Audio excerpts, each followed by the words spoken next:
What's up, guys? This is Cbetting River in position. This is the solver module. This is a fairly complex spot just because there are so many different ways that we can reach the river. There are different flop textures combined with turn and river cards. And of course, there are different action sizing plans that can happen as well. So could be different if we're in a river c-bet situation, depending on did we bet large on the flop and then overbet the turn? Did we underbet the flop, bet regular size in the turn? This is going to impact on the SPR in the river, which is going to impact on the available sizings we can use, which can impact on the types of hands we can turn into a bluff. So we're not going to cover everything just because it's a very broad topic, but we will try for some very broad key takeaways. And the first step is just going to be to plug a typical spot into GTO Wizard. The idea behind this situation, in fact, let's just remove any filters. You can see the flop texture and the turn and river cards in the top right. So this is going to be a button versus big blind cold call scenario. So fairly standard. In fact, let's just follow the tree through. So button 2.5x, big blind calls. This is an NL 500 general tree, by the way, with GTO sizings. That's pre-flop sizings, GTO pre-flop sizings. So we have a C-bet on the flop. We picked 75% just because it was the most common solver sizing on that flop, or at least close to it.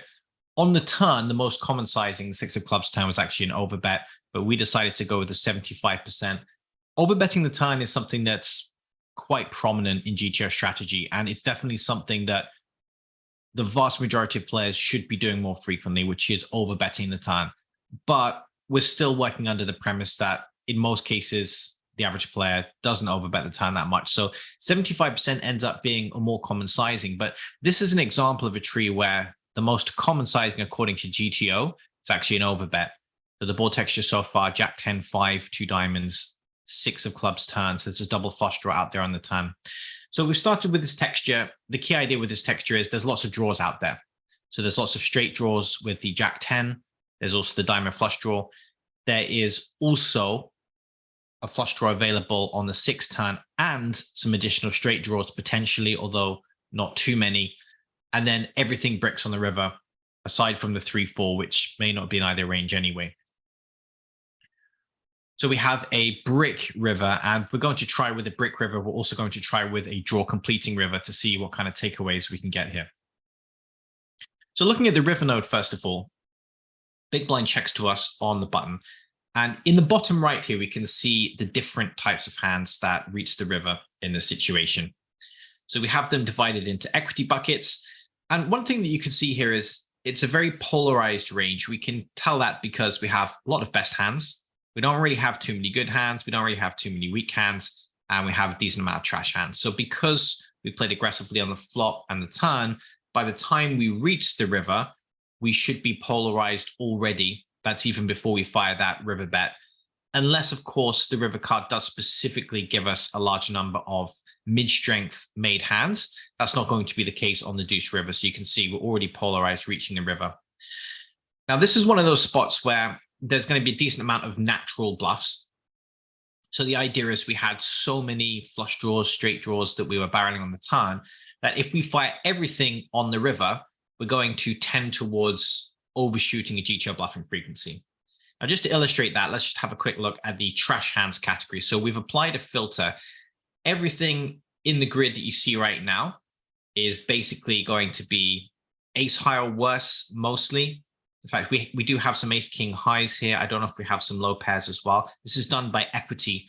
Another way of looking at this is just to head to the made hand category. But you can see in terms of hands that aren't very strong, there's a lot of checking that's going on. That's because we're really spoiled for choice in terms of the number of bluffs we can have. However, the one trend that I want you to focus on is when we start breaking it down by hand category. So we have no made hand category here. Notice that the majority of these are fired. So you can see some examples there. Let's just mouse over a few of them. So we have, for example, 7-8. That makes sense. That had the OESD on the turn. That's always firing, as you can see. So that's busted 7-8 of clubs and busted 7-8 of diamonds. 9-8, that was another OESD, that bricked. These are all firing. 8-9, all firing. Queen 4. So these are presumably going to be busted flush draws. So you've got the Queen 4 of diamonds, Queen 4 of clubs, always firing. The only hands in this grid are the slightly stronger ones, Queen 9. And you can see that those are actually mixed between betting and checking.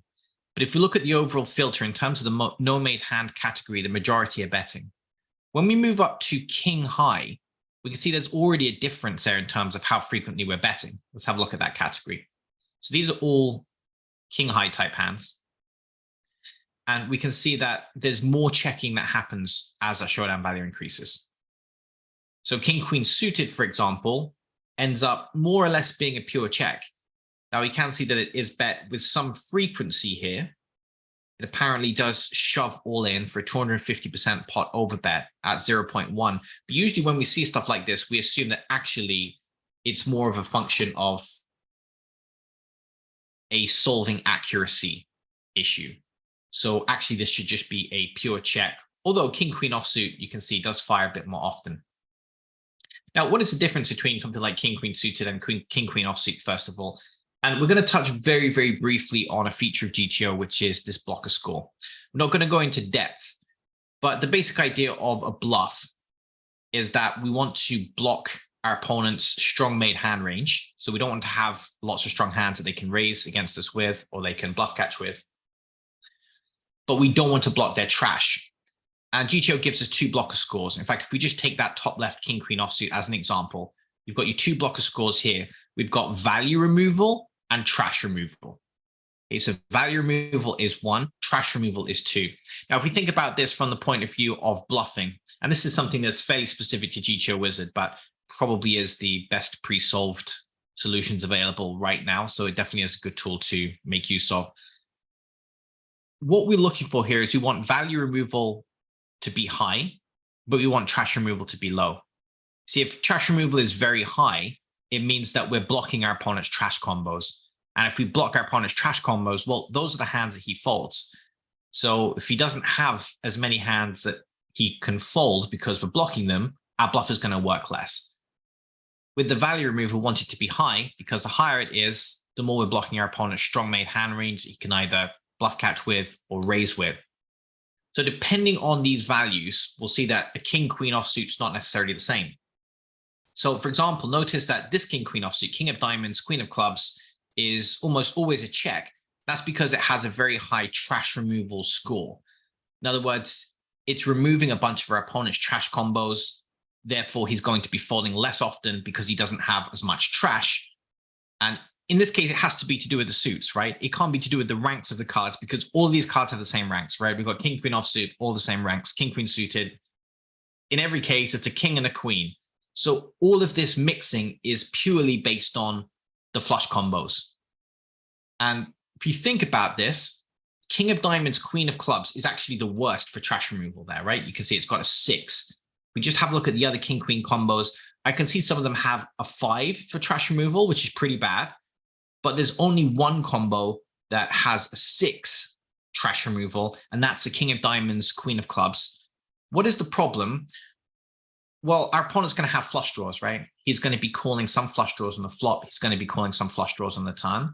And those draws, a lot of them are going to have the King of Diamonds, right? So the ideal scenario here is that our opponent calls flop and turn with the King of Diamonds, and then he's got a whole bunch of busted King of Diamonds combos he can fold the river with against our triple.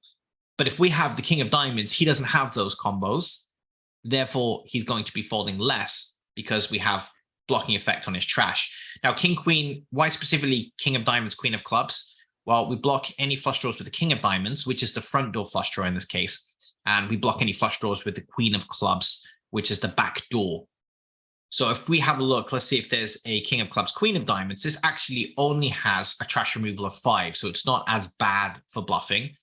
And that's because the King of Clubs, well, that's actually now the backdoor flush draw that we're blocking with the King, whereas we're only blocking the front door flush draw with the Queen. So there's a difference here, even whether it's King of Clubs, Queen of Diamonds. Okay, so the key takeaway here is not specifically that you need to bluff certain combos. I mean, there is a fairly broad, not too important takeaway, which is sometimes triple barreling with busted flush draws can be problematic because we block our opponent's folding range with his busted draws. So that's a fairly small takeaway. The main takeaway here is just the overall concept of blocking effects, what we're looking for. and what these card removal scores mean in GTO Wizard and how they help us to understand the bluff selection here. Because basically all of these hands are king queen. So why none of the king queen suited being bet, but a whole bunch of king queen offsuit hands are, and why specific king queen offsuit hands, they're the ones that don't block our opponent's busted flush draws. However, just coming back to even more broad takeaways here, once we get to the ace high category, look at the betting frequency here. There's hardly anything that's being bet. And very often we hear conversations in poker about players talking about turning pairs into a bluff, right? Turning things like bottom pair, mid pair into a bluff. You'll find that it's something that the solver very rarely does. And if you do have overly high bluffing frequencies in the triple barrel line, or maybe even in any other line, one of the fastest and cleanest ways to tidy this up is to stop bluffing with any pairs. And in a lot of cases, stop bluffing with ace high. I mean, look at this grid, right? In fact, we still have the king high filter on. This is the ace high hands only.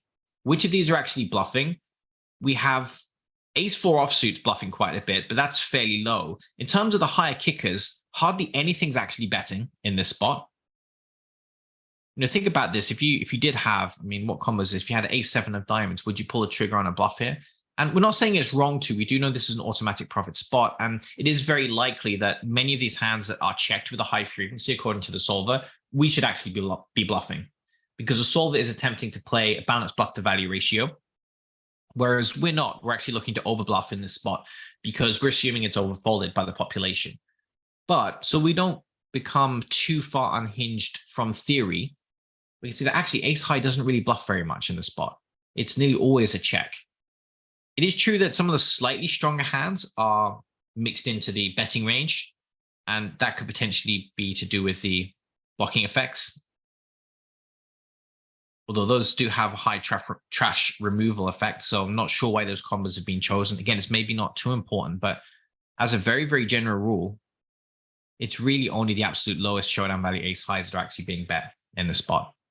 So if you do think it's a problem that you're over bluffing in a certain river situation, and just to be clear, it's usually not a problem unless your opponent's very good. If your opponent is very advanced, knows that you are over bluffing in a certain spot, and we think to ourselves, okay, we need to regulate our bluffing frequency in this scenario, easiest thing is just stop bluffing with ace high. Probably should bluff some of them, maybe the lowest kicker ones, but maybe the rest don't bluff.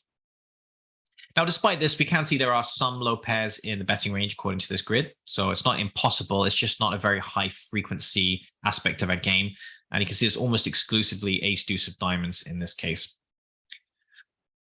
Now, you might be wondering, is it because of the run out, right? We've picked a fairly bricked river card. And one of the things that we're probably aware of is that on draw completing runouts, we may actually have to turn more pairs into a bluff. That's one of the key takeaways we're going to focus on, is to ask the solver that question. What happens if we make this run out increasingly more draw completing? How often do we start having to turn low pair, mid pair, or maybe even a top pair into a bluff, if ever, right? Let's have a look at how big the impact of that is.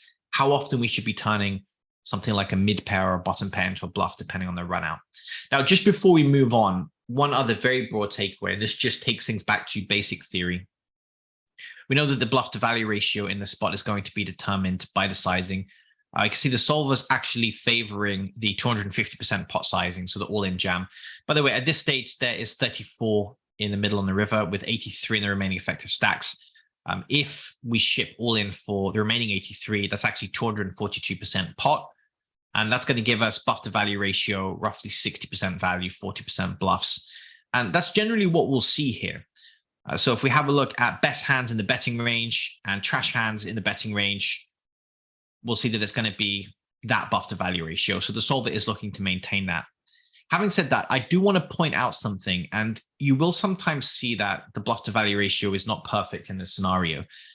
And it's easy to start going down the path of wondering, if the bluff to value ratio is not precise, is it because we're not supposed to maintain a bluff to value ratio based on a certain run out? Are we supposed to bluff more if the run out's good for us? And the basic answer to that is no. But remember how at the beginning of the session, we mentioned that this is complex just because there are so many different iterations of flop turn and river cards and sizing plans that can be used. And the solver is distributing all of the pre-flop combos across a whole bunch of different sizing plans here. And if you actually have a look at the number of combos that are being bet on the river, look at the betting range here. So the most frequent sizing, 2.29 combos are being bet here. Just over 2 combos. Now we can see from the grid, there's obviously clearly more than 2 different types of hands, right? It's to do with the subdivision. In fact, we've actually set this to what's referred to as normalized mode. And if you ever want to read more about this, you can always check the help just to see what is normalized, what is full height, what is range height. Normalized, it explains that the most frequent combo is scaled to 100% height, and the rest of the combo hands are scaled accordingly. In other words, this could potentially be misleading. It looks like we actually have lots of hands here, but it's actually being made larger so that it's more viewable. If we actually go to the actual range height, look at this. Everything is just a fraction of a combo. And if you add all of those fractions together, we get to 2.29. But remember, the more granular we get in terms of fractions of combos, the larger solve accuracy is going to be a feature relative to the size of these minute aspects of strategy. So what can end up happening is if you get to a river situation with very few combos, so 2 combos or maybe even less depending on the tree, then there's an above average chance that the bluff to value ratio won't be perfect. But it's actually going to be a solve accuracy thing rather than us not supposed to have a balanced bluff to value ratio. Anyway, without adding up combos precisely, we can see that the value range is wider. The value range is wider than the trash range, which is what we'd expect. There is some attempt at balanced bluff to value ratio here in the spot. Okay, so let's return to our original tack, and we're going to start playing around with the river card. We're going to keep absolutely everything the same. Going to have a look at the normalized grid. I also want to just point out while we're here, this horizontal mode. And what this does is it breaks the grids into the different combos. This can be very, very useful, especially when looking at things like suited combos, for example, because it becomes very easy to see if one specific suited combo is a bet versus a check. Notice how, for example, if we look at King 3, there's actually 4 distinct bars there, but we can see in this case, all of them bet. Whereas we can see with King 2, for example, one of them doesn't exist, the King Deuce of Spades, because it's blocked by the board. So this is for even more granular analysis, but as you can see, sometimes the output could be a little bit harder to follow. So let's set it back to vertical for now. Let's play around with that river card. So we've deliberately set a bunch of draws out there. What is going to be the most draw completingest card in this spot? And really it has to be the 9 of diamonds instead of the Deuce of Spades, because that connects with the 5 and the 6. Also connects with the Jack and the 10.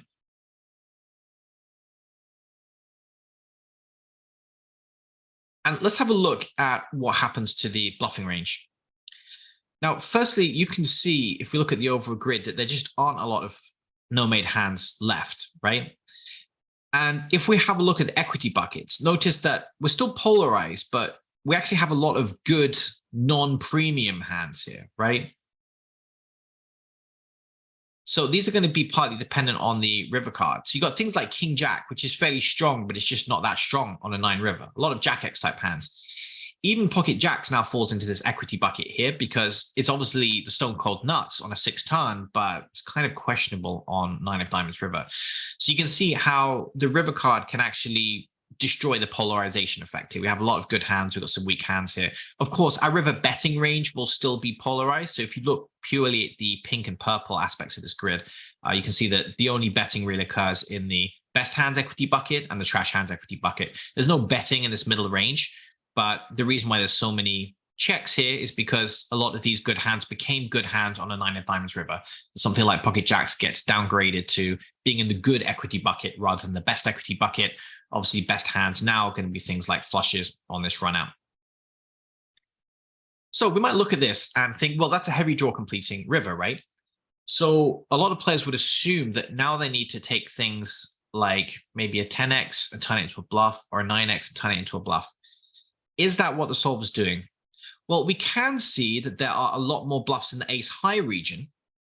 We just focus purely on ace high. Having said that, still a majority of ace high type hands are checked in this spot. Okay, so if we fire something like, let's just pick a combo. So we've got 3 combos of ace king. So we've got spades, hearts, and clubs. All of those double barrel the turn with some frequency. So may not always play a pure bet. Besides, they may be mixed into different bet sizings as well. But these are the combos that are bet flop, bet turn, How many ace kings fire the river? None of them. Okay, they're not turned into a bluff. And we might think, well, obviously we have to turn ace king into a bluff in this run out. It doesn't have showdown value, right? After all the draws get there. So you can see ace high is still a check the majority of the time. Yes, we are bluffing ace high a bit more on this heavy draw completing run out. But in terms of ratio of checking to betting, ace high is still checked the majority of the time. The other interesting thing we can do here is just switch our solver to EV mode and just have a look at the EV of a check here. And often we find that these hands have a non-zero EV as a check. So let's have a look at ace king. In this case, it is pretty much saying zero EV as a check. So in this case, it's not really because they have showdown value. It's just more that they're going to be minus EV as bluffs, presumably based on negative card removal effect. So see, the EV of a check is actually zero. But very often you might be surprised how often something like ace high does actually have some showdown value. Let's have a look at these ace sevens here. Yeah, those are, again, zero EV as a check.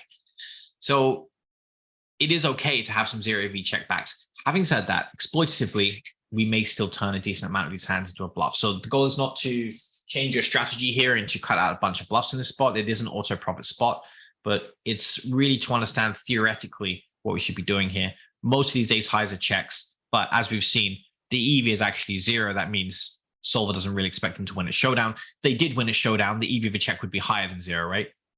Exactly zero EV implies that this hand never wins a showdown. And as far as I can tell, everything in the grid is more or less zero EV. You know, aside from some of the bluffs, I guess, based on the card removal effect, end up being slightly plus EV as a broad category. But in terms of the checking range, you can see mostly zero EV. Okay, so let's see what happens if we make things even more draw completing now. So we'll change the turn card in this case. I'm actually going to set up something like a 4 straight run out. Okay, so we're going to have Jack 10. Let's have something like a 9 on the turn this time. So let's do 9 of clubs on the turn. And then let's do 8 of diamonds on the river. Let's have a look. So if we weren't turning pairs into a bluff on the previous text, you might be thinking, well, okay, we should be turning a bunch of pairs into a bluff on this board, right? And, you know, something that's fairly common is that you will see players even turn things like top pair and second pair into bluff on this texture. Again, let's see how much the solver agrees with that. Let's just see what you guys have written in chat. BBW says, I guess it's the run out that we don't bluff ace highs. Yeah, it could be tied to the run out for sure. In fact, it almost definitely will be because, you know, the run out to some extent determines what the strong hands are and what the trash hands are, which then determines that value blocker score in terms of which hands are blocking trash, which hands are blocking value. You know, everything to some level is a side effect of the run out, right? That's kind of what the game is, I suppose. Okay, 8, 9, 10 Jack. Let's have a look. So you can see the broad takeaway here is that as the board gets more and more drawy, we have less and less hands in the no-made hand, king high and ace high region. There's just less combos. And as a result, our bluffing range gets shifted in towards the low pair category. But even on this fairly extreme run out, we are bluffing low pair, but we're not bluffing second pair or top pair ever, pretty much, according to the solver output. So if you are doing things like betting a Jack X here, then you're actually misplaying it from a GTO perspective. Here are our Jack X type hands. Certainly these hands will fire the turn, some frequency. Do they ever bet the river? They never bet the river. And once again, we can have a look at the EV. Let's pick an ace Jack. And this is an example of something that is still plus EV as a bluff. You can see the EVs here. So if we bluff, regardless, we still have a positive EV. And this is something that you see when players have, for example, a positive red line. And, you know, positive red line is often linked to the environment as well and types of players that we're playing against. But obviously, it's a mistake, according to solver, to actually bet here or turn this hand into a bluff. Or, you know, sometimes someone could actually be value betting. I've seen players bet something like ace Jack here and they think their opponent might bluff catch with a mid pair, which could be true some of the time. It's just not going to be true with the right frequency.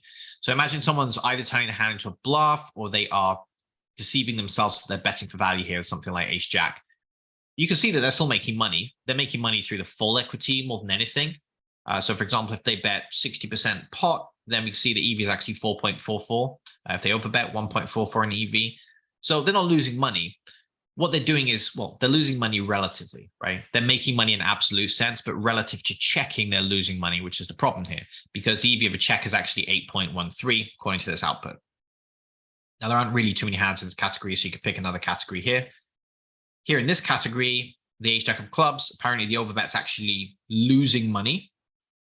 Notice we have a very high trash block score here, which makes sense, right? We are blocking busted clubs, etc. So we have an 8 for the trash blocking score, which means a lot of trash is blocked. And now as a result, some of those bluff sizing directly losing money.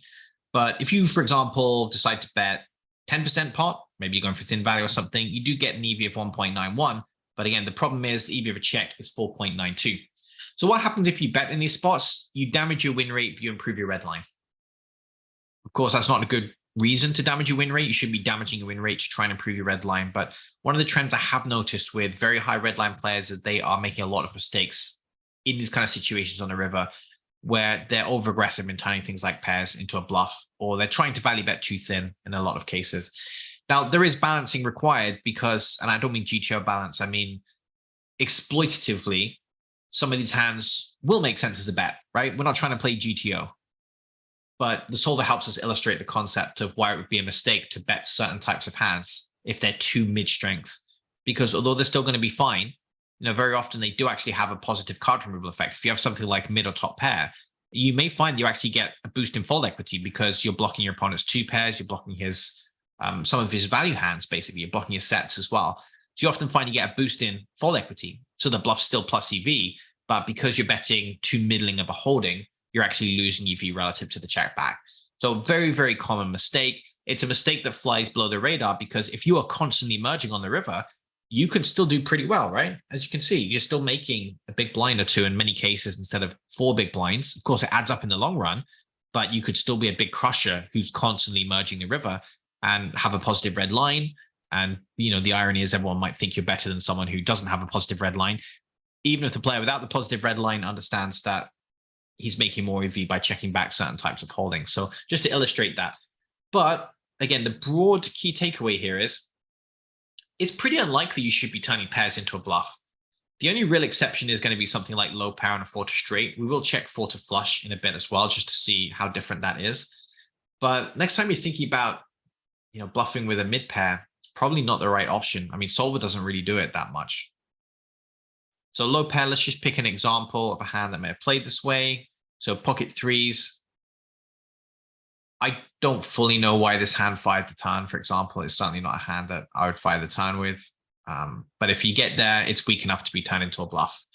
Whereas you can see, once we get into the more mid region, even something like king 5 is never betting. Having said that, sometimes slightly stronger pairs might be turned into a bluff. So there definitely is some crossover, as we'd expect, because it is to do with blockers in the GTO universe. But nothing in the second pair. Let's just have a look. Let's just remove the other filters. So this is second pair and top pair. King 10 is actually bet at low frequency. So that's the key idea. It's not that these hands never bet, right? It's just super, super low frequency. So from our perspective, probably makes sense just to ignore betting with these hands and be fairly comfortable with checking back ace high, probably a bit wider than you think you can. Then, of course, the balancing concept here is keep in mind that players are overfolding in a bunch of spots, and it's fine to bluff more aggressively as an exploit. So there's a balance somewhere in the middle there. Okay, let's see if we can just set this up as a 4 to flush. So I'm going to change the turn now to the 9 of diamonds. Let's have a look what kind of hands are turned into a bluff now.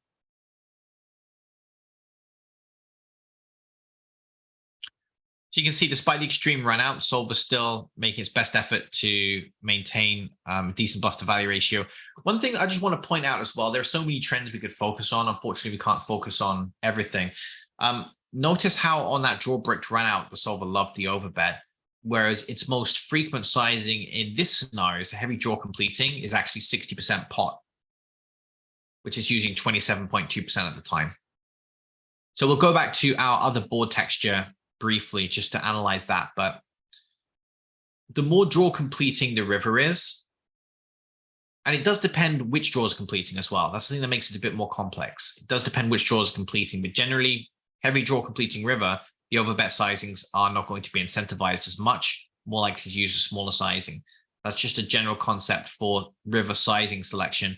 And there are some situations where we can be fairly fluid with river sizing. For example, if you are one of the players here playing mid and high stakes games, you don't want to just be bluffing for the same size in the river every time. It's something that could be exploited.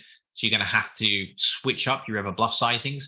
And depending on the run out, you might tend towards using the overbet sizing a bit more. Whereas on this kind of run out, you just know that as you're arbitrarily mixing up your sizings, you probably don't need to overbet that much or at all. But you can see 150% is used at 7.1% frequency. So most rivers are going to have an overbet range. But obviously, in terms of selection, the solver is heavily leaning towards the slightly more neutral sizings on a heavy draw completing run out. Okay, Kitsos, in terms of in practice turning pairs to a bluff, it's a question, by the way, to a bluff is even less EV than a GTO environment on a 4 to straight because players significantly underfold a lot. Sounds correct. The weird thing that we found with 4 to straights is whether or not someone is underfolding or overfolding is definitely linked to the exact scenario. So you'd want to have a look, is it triple barrel? Is it like probe and follow up? Is it SNG? Stuff like that. So those kind of textures can change a lot depending on the precise scenario. Probably something that requires more in-depth research to get a very, very solid answer. Having said that, keep in mind that 4 to straight runouts don't happen all the time. They're still less likely textures, so it's not really too important. So you should still have a bluffing range on 4 to straight, just to be clear. So if you're just never bluffing on 4 to straight run out, for example, then it's a mistake. You should have a bluffing range, and you should have a bluffing range in 4 to flush run outs as well. Okay, so we're going to wrap things up fairly soon, but for now, let's just head back to our previous run out. So we had a 6 of clubs on the turn. And draw completing, we had 9 of diamonds river, first of all. Now, the reason why we mentioned that the exact draw completing is important, just think about it in very 2 broad categories, right? We know from the flop onwards that the defender is going to like mid-range boards and is going to like draws to complete in the mid-range, whereas obviously the aggressor is going to like generally either boards where the draws don't complete, or if the draws do complete, they're specifically close to that Broadway straight and specifically make use of cards that the cold caller can't have. So for example, a queen river is very different from a 9 river. They're both draw completing. The difference with the queen river is that it completes ace king. We've already seen that button is double barreling that. Whereas the big blind cold caller probably doesn't have any ace king combos. He's 3-betting them pre. So there's a difference here. And we just want to illustrate the difference. Now, let's have a look, first of all, at the sizing here. So you can see that the 250% overbet is still incentivized here. It's not the most common sizing as on the bricked run out. We can actually see the most common sizing now is 85% pot. So we still have an overbet range, but in terms of the average bet sizing being used, it's obviously coming down a notch on this river. And we can see 85% is used more frequently. The other thing I'd like to do here on this texture is just fire up the range versus range equity. So looking at this equity chart in the bottom left, we've got button in green, we've got big blind in yellow. So big blind's the OP cold caller. And you can see here that, first of all, notice this classic cross in the middle of the grid, right? This represents polarization generally. So when you have one horizontal line and you have another line intersecting it in the middle somewhere, this is polarization. So button is polarized relative to big blind, at least for the most part. Once we get to the top right of the grid, so the higher equity hands, you can see that they're fairly close. Button is doing better, but he's not clearly doing better than small blind. And that's because the river card has completed a lot of nutted hands for the small blind as well. Now let's contrast this to a different river. So we're going to keep the equity chart up, but we're going to change the river now to the queen of diamonds. Let's see what happens here.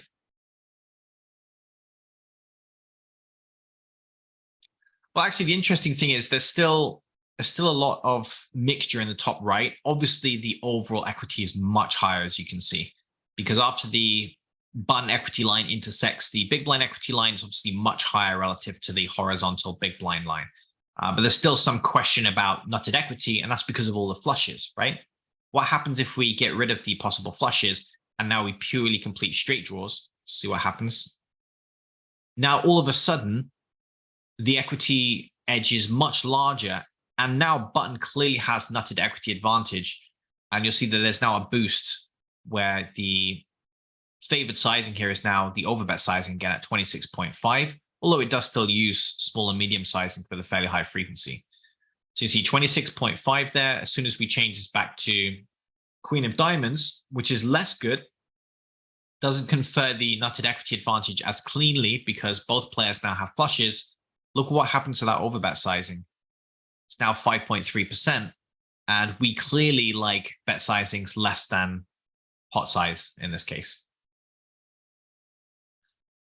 So hopefully that gives you a little bit of an idea regarding the impact of a draw completing river card. It's not just a case of saying the river card is draw completing. It depends which draws it completes. As you can see, something like a flush draw is potentially going to give both players nutted equity advantage, whereas something that completes a higher straight is clearly going to benefit the aggressor in this case, allow him to use large overbet sizings. So we said in general, we don't overbet on draw completing rivers, but if it's specifically a draw completing river that only favors the aggressor, then all of a sudden overbetting is going to be a clear favorite. If we pick the 9 of Diamonds river again, just to return back to that. So this is now something that completes draws in the mid-range. You can see just as well in terms of equity advantage, clearly button doesn't have as much of an equity advantage on this river. The green line is not that much higher than the yellow line. Whereas on the Queen of Hearts river, the green line is way higher than the yellow line. It's completely crushing it. Whereas here, it's only slightly higher than the yellow line. So less of equity advantage overall. Doesn't have clear nutted equity advantage, although does still have the nutted equity advantage in general, as you can see. So we can see this sizing's overbet sizing is not used as aggressively because it's a draw completing river in the mid-range. However, if we assume that the river bricks, we did use a deuce before. Let's use a 5. The reason why we used a deuce before, by the way, is because we wanted to see if solver was bluffing with low pairs. If we make river 5 of spades, it's a great example of a draw bricking river. It's just that we don't really get to see what solver does with low pair on this river because low pair is now trips. So draw bricking river, once again, overbet sizings are very, very good. And it's not just that the overbet sizings are very, very good, but the mid-range sizings start to become less popular. So we've seen on certain draw completing rivers, like the Queen of Hearts, for example, there's lots of overbetting, but the solver also uses those medium sizings a lot.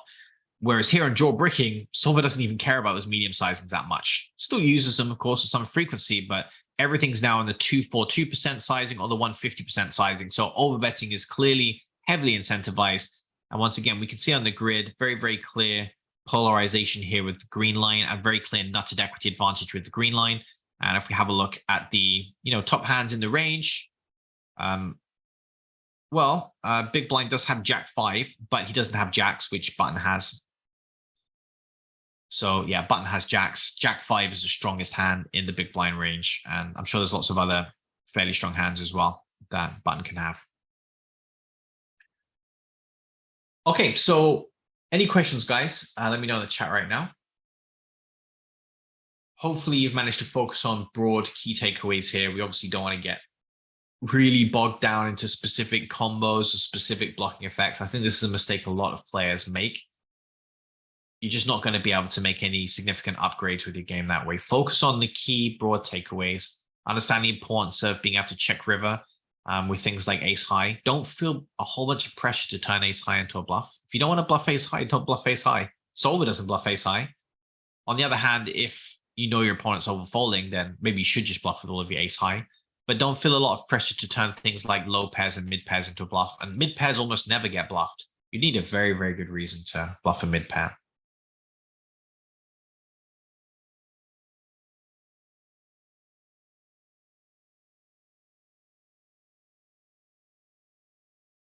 All right, well, I'm not seeing any questions apart from the two that we've answered. So we're going to wrap things up. Any other questions, just let me know in the Discord. All right, cool. Thanks for your attention, guys. Good luck with the grind. See you next time.